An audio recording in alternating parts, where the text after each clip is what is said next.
국감에서는요, 화성 연쇄살인 사건에 대한 질의 내용도 있었습니다. 민감용 청장은 범행을 자백한 용의자 이춘재의 얼굴을 공개할 계획이 있느냐는 질문에 이 전문가들과 검토하겠다고 밝혔습니다. 들어보시겠습니다. 이춘재 지금 모습 공개할 계획 있습니까?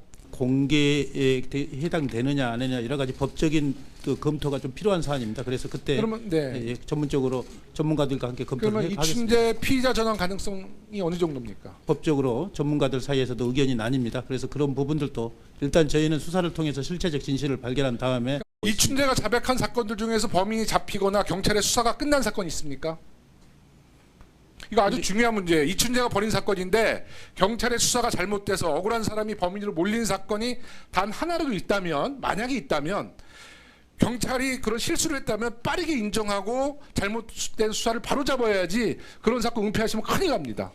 만일 그런 사건들이 있게 되면은 사실 확인이 되는 순간 저희가 국민들께 알릴 부분들을 알리고 또 그 바로잡도록 해 나가겠습니다. 저희가 정말 그 빨리 범인을 근거해서 조금이라도 희생자를 줄였어야 되는데 지금 당시에 조속히 범인을 특정을 해서 근거하지 못한 점, 또 그로 인해서 많은 희생자가 생긴 점에 대해서도 정말 안타깝게 생각하면서 희생자 분들께 정말 심심한 사의를 표하는 바입니다. 네, 경찰 측은 일단 사건의 실체적 진실을 밝힌 후에 신상 공개 여부를 검토하겠다고 그랬는데요. 그렇다면 이춘재는 포토라인에 이제 서게 되는 걸까요?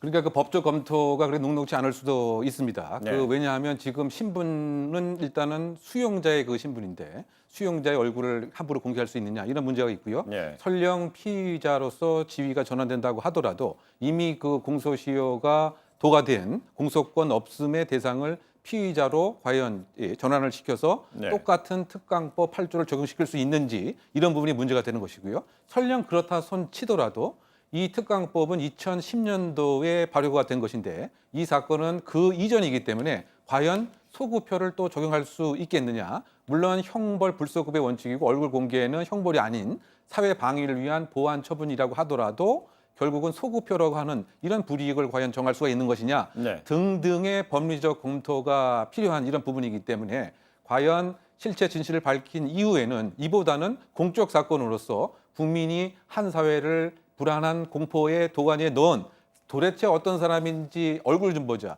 즉 알 권리를 충족시키는 다른 차원에서의 법리 검토가 좀 필요하지 않을까 예상해 봅니다.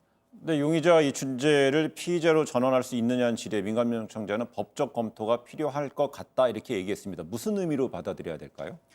피의자라고 하는 것은 혐의 사실이 있는지 의심이 가는 사람을 의미합니다. 수사기관에서 피의자를 특정하는 기준은 이제 고소 고발을 통해서 이게 수사기관의 사건으로 접수가 되었거나 아니면 수사기관이 직접 인지를 한 사건인 경우에 피의자로 특정을 하게 되는데요. 네. 이 사건 같은 경우는 일단 인지 사건이라고 볼 수가 있고요. 그럼에도 불구하고 이미 공소시효가 지나서 처벌 가능성이 매우 희박합니다. 그렇기 때문에 처벌 가능성이 없는 경우 이렇게 인지가 되거나 고소 고발이 되었을 경우에 수사가 진행이 되는 경우는 거의 없습니다. 그런데 이 사람을 굳이 피의자로 특정할 수 있는지 여부에 대해서 지금까지 전례가 없었기 때문에 법률적인 검토가 필요한 것으로 보인다라고 이야기한 것으로 보입니다. 알겠습니다.